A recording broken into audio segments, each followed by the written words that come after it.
ফেরাউন চেয়েছিল অনেকভাবে যেন মুসা দুনিয়াতে আসতে না পারে। ফেরাউন কতই না কৌশল অবলম্বন করেছে যে মুসা তুমি দুনিয়াতে আসতে পারবে না, তোমাকে আসতে দেওয়া হবে না। আল্লাহ রাব্বুল আলামিন ফেরাউনকে আগেই জানায়া দিয়েছিলেন, ফেরাউন তুমি প্রস্তুত থাকো, তোমার জন্য জম আসতেছে। তো ফেরাউন চিন্তা করছে যত যাই হোক মুসাকে দুনিয়াতে আসতে দিব না। বিভিন্ন ভাবে আগে আগে অনেক কৌশল অবলম্বন করেছে। এমনকি ফেরাউন তিনি জানতে পেরেছিলেন এই রাত্রেই, নির্দিষ্ট রাত্রে মুসা নবী তার পিতার থেকে তার মাতৃগর্ভে যাবেন।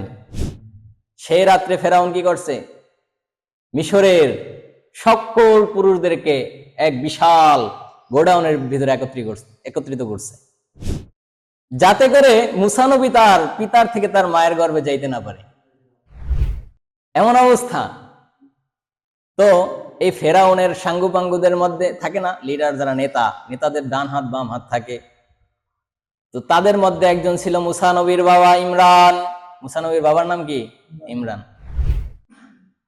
তো তিনি চিন্তা করছেন আমি তো নেতার লোক, আমার আর দেখে কে। তিনি চিন্তা করছেন যে আমি একটু বাসা থেকে ঘুরে আসি।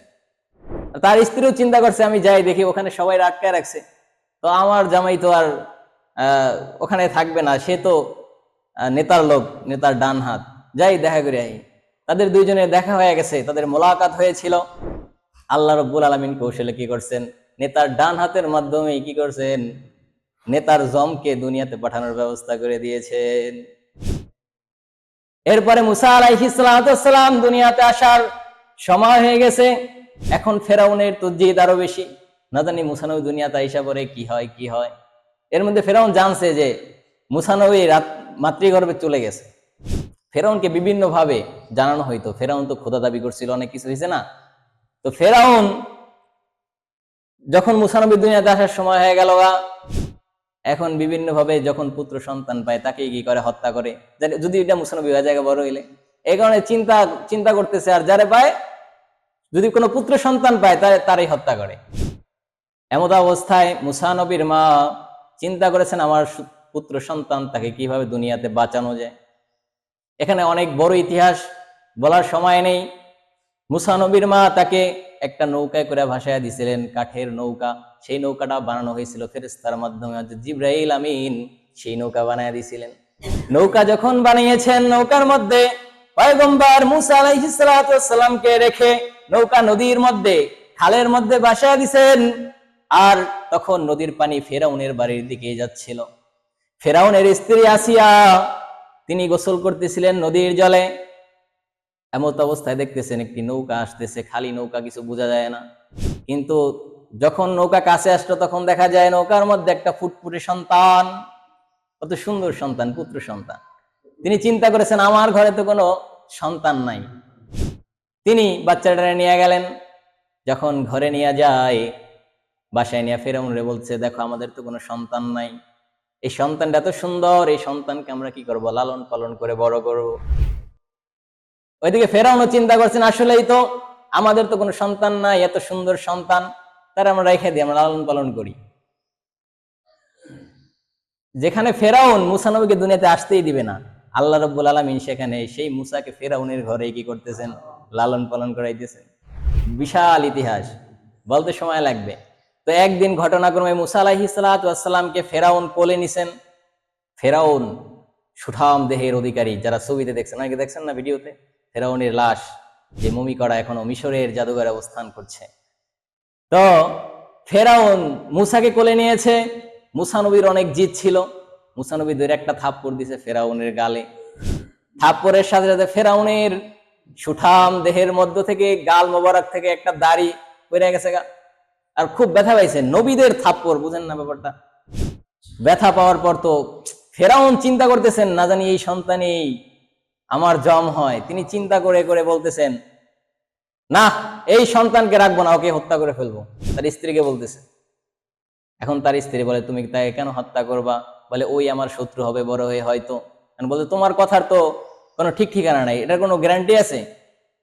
গ্যারান্টি নেই। তাহলে একটা পরীক্ষা করা, যাকে তাকে একটা টেস্ট দেওয়া হোক, যে টেস্টে যদি সে পাস করে তাহলে তাকে হত্যা করা হবে না, সে ফেল করলে হত্যা করা হোক।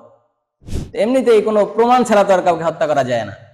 তো ফেরাউন একটা রুলস দিলেন, এক পার্শ্বে আগুনের কয়লা রাখা হবে, অন্য পার্শ্বে স্বর্ণের টুকরা রাখা হবে, অথবা অন্য বর্ণনা রয়েছে ফুলের কথাও, তো স্বর্ণের কথাই বেশি, স্বর্ণের দলা, অন্য পার্শ্বে আগুনের কয়লা, জ্বলন্ত কয়লা রাখা হবে। তো যদি ফেরাউন এটা রাখবে, যদি মূসা আগুনের কয়লা ধরে, তাহলে বুঝতে হবে সে আসলে শত্রু হবে না ফেরাউনের, সে ভালোই কেউ হবে। আর যদি সে স্বর্ণের টুকরা ধরে, তাহলে বুঝতে হবে সে বড় হয়ে ফেরাউনের শত্রু হবে। প্রথমে মূসা নবী স্বর্ণের টুকরার দিকে হাত বাড়িয়েছিলেন, কিন্তু আল্লাহ রাব্বুল আলামিন আসমান থেকে জিবরাইলকে পাঠিয়ে দিয়েছে, বলো যাও যাও যাও মূসাকে বাঁচাও, মূসার হাতটা তুমি আগুনের কয়লার ভিতরে দিয়ে দাও। জিবরাইল আমিন আসমান থেকে এসে কি করেছেন, মূসা নবীর হাতটা আগুনের কয়লার ভিতরে দিয়ে দিয়েছেন। আগুনের কয়লার ভিতরে দিয়ে ক্ষান্ত হন নাই, আগুনের কয়লাটাকে মূসা নবী মুখের ভিতরে দিয়ে দিয়েছেন, যার কারণে মূসা নবী একটা সময় কি ছিলেন, তোতলা ছিলেন। তিনি কথা যখন বলতেন তার মুখে জড়তা চলে আসতো। মূসা নবী এত জিদ্দি এক নবী ছিলেন, মূসা নবী যদি রাগ করতেন, তাহলে বর্ণনার মধ্যে এমন বলা হয় তার মাথার উপর দিয়া অন্য কেউ তাকিয়ে দেখতে পারত যে আগুন জ্বলতেছে, অথবা কেউ কেউ বলতেছেন যে ধোঁয়া উঠতেছিল। মূসা নবী এত জিদ্দি এক নবী ছিলেন। আল্লাহু আকবার। মূসা নবী শেষ পর্যন্ত এই ফেরাউনকে কি করেছিলেন, একদম নাস্তানাবুদ করে ছেড়েছিলেন না। যাকে আসতেই দিবে না ফেরাউন, সে এসে ফেরাউনের ঘরে কি হয়েছেন, বড় হয়েছেন। এভাবে বিভিন্ন রিওয়ায়াত বর্ণিত রয়েছে। শেষ সময়ে যখন ফেরাউন নীল নদের মধ্যে গেছে, জানেন আপনার ইতিহাস জানেন না? ফেরাউন কি করতেছিল, ধাওয়া করতেছিল, বিভিন্ন ভাবে মূসা আলাইহিস সালাতু ওয়াস সালামকে হেনস্থা করেছেন, এরপরে ধাওয়া করেছেন, এখন আর মিশরের মধ্যে থাকতে দিবে না, তাকে পাঠিয়ে দাও নীল দরিয়ার ওই পারে। তো মূসা আলাইহিস সালাতু ওয়াস সালাম তার উম্মতদেরকে নিয়ে নীল দরিয়ার দিকে ছুটছেন। সামনে সাগর, কোনো হাতিয়ার নাই যে সাগর পার হবে, এমন কোনো যান সেখানে নেই, কোনো জাহাজ নেই, কোনো নৌকার ব্যবস্থাপনা নাই। তিনি সেখানে গিয়ে আল্লাহর দিকে তাওয়াজ্জুহ হয়ে গেছেন, ও আল্লাহ, এখন তো আমাদের কোনো উপায় নাই, ফেরাউনের হাত থেকে বাঁচানোর মতো তুমি ছাড়া আর কোনো ক্ষমতা নাই, ও মালিক কি করব বলো। আল্লাহ রাব্বুল আলামিন মূসা আলাইহিস সালাতু ওয়াস সালামকে বলেন, ও মূসা, কোনো চিন্তা নাই, কোনো টেনশন নাই, তুমি বিসমিল্লাহ বলে কি করো, তুমি নীল দরিয়ার পানির মধ্যে বিসমিল্লাহ বলে আঘাত করে দাও। এই বিসমিল্লাহর পাওয়ার আছে না নাই, কি কন? আছে।